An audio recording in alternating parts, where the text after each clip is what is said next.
10वां, मान लीजिए कि a बराबर r ऋण 3 तथा b बराबर r ऋण 1 है। f(x) बराबर x ऋण 2 बटे x ऋण 3 द्वारा परिभाषित फलन f a से b पर विचार कीजिए। क्या f एकेकी तथा आच्छादक है? अपने उत्तर का औचित्य भी बतलाइए। तो हमें इसमें ज्ञात करना है कि यहाँ पर ये एकेकी तथा आच्छादक है या फिर नहीं। और यहाँ पर a बराबर r ऋण 3 और b बराबर r ऋण 1। इसका मतलब है कि समुच्चय r में से 3 को घटाने के बाद जो समुच्चय में प्राप्त होता है वो है समुच्चय a। इसी तरह से समुच्चय r में से 1 को घटाने के बाद जो समुच्चय में प्राप्त होता है वो है समुच्चय b। तो पहले हम देखते हैं कि यहाँ पर ये एकेकी है या फिर नहीं। तो मान लेते हैं कि यहाँ पर fx1 बराबर fx2 है। तो यहाँ पर fx बराबर है x ऋण 2 बटे x ऋण 3। तो यहाँ पर fx1 हो जाएगा x1 ऋण 2 बटे में x1 ऋण 3 बराबर यहाँ पर fx2 हो जाएगा x2 ऋण 2 बटे में x2 ऋण 3। तो यहाँ पर हम इसे इस तरफ और इसे इस तरफ ले जाएंगे। तो यहाँ पर x1 ऋण 2 गुणा में x2 ऋण 3 बराबर यहाँ पर x2 ऋण 2 और यहाँ पर x1 ऋण 3। तो यहाँ पर हम इन दोनों का गुणा करेंगे। तो पहले हम x1 का इसमें और इसमें गुणा करेंगे। तो यहाँ पर आ जाएगा x1 x2 ऋण 3, यहाँ पर x1। फिर हम ऋण 2 का x2 और ऋण 3 में गुणा करेंगे। तो यहाँ पर आ जाएगा ऋण 2 x2 धन 6 बराबर। इस तरह से हम इन दोनों का गुणा करेंगे।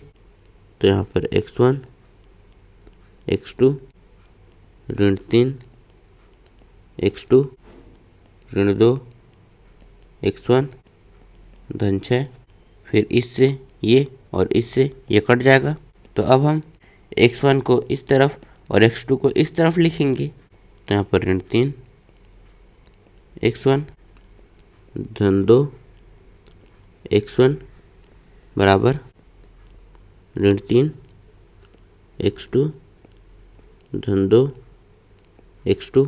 तो यहाँ पर हम ऋण 3 x1 में 2 x1 जोड़ेंगे। तो यहाँ पर आ जाएगा ऋण x1 बराबर इस तरह से ये हो जाएगा ऋण x2। फिर ऋण से ऋण कट जाएगा। तो यहाँ पर आ जाएगा x1 बराबर x2। तो यहाँ पर x1 बराबर x2 आ गया, जिसका मतलब है कि यहाँ फलन एकेकी है। तो हम यहाँ पर लिखेंगे अतः फलन एकेकी है। तो अब हम देखते हैं कि यहाँ पर ये आच्छादक है फिर नहीं। तो हम मान लेते हैं कि यहाँ पर y बराबर fx है। तो यहाँ पर y बराबर हम यहाँ पर fx का मान लिखेंगे जो है x ऋण 2 बटे x ऋण 3। तो यहाँ पर ये y बराबर है, लेकिन हमें इसमें x बराबर ज्ञात करना है। तो उसके लिए हम x ऋण 3 को इस तरफ ले जाएंगे। तो जब हम x ऋण 3 को इस तरफ ले जाएंगे तो यहाँ पर इसका y में गुणा होगा। तो यहाँ पर आ जाएगा x गुणा y ऋण 3y बराबर यहाँ पर x ऋण 2। तो अब हम x को इस तरफ और ऋण 3y को इस तरफ ले जाएंगे।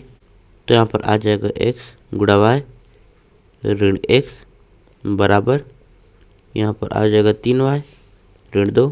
तो यहाँ पर हम इसमें से x कॉमन लेंगे। तो यहाँ पर x यहाँ पर y ऋण 1 बराबर यहाँ पर आ जाएगा 3y ऋण 2। तो यहाँ पर हम y ऋण 1 को इस तरफ ले जाएंगे। तो यहाँ पर x बराबर यहाँ पर आ जाएगा 3y ऋण 2 बटे यहाँ पर y ऋण 1। तो यहाँ पर y का मान समुच्चय b से आएगा और x का मान समुच्चय a से आएगा। और यहाँ पर जब हम वास्तविक संख्या में से 1 को घटाते हैं तो हमें समुच्चय b प्राप्त होता है, और जब हम वास्तविक संख्या में से 3 को घटाते हैं तो हमें समुच्चय a प्राप्त होता है।